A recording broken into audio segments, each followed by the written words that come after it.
Assalamualaikum, salam sejahtera dan berkah Faiz. Alhamdulillah ni kereta dah selesai. So sekarang ni kita tunggu owner untuk datang collect daripada Genting Island. Kita share sikit lah apa yang kita buat. Okay. Untuk kereta ni problem dia gearbox auto. Okay.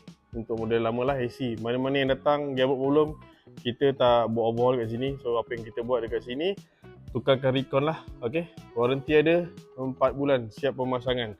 So mana-mana yang ada problem ni model DVT ke old model ke untuk gearbox, kita akan tukarkan yang recon terus. Okey, pasal warranty ada 4 bulan dengan supplier, apa hal kita akan return lah one to one. Okey, saya ada charge tambahan, okey, kecuali upah sajalah. Okey, apa yang kita buat dengan ni kereta, asalnya datang sama je macam yang ni standard.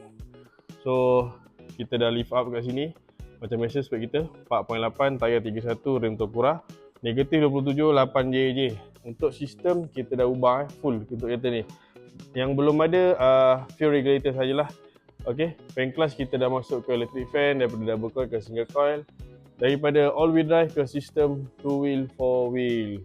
Okey, so mana-mana yang nak support kita, jangan lupa ke nilai 3. Assalamualaikum.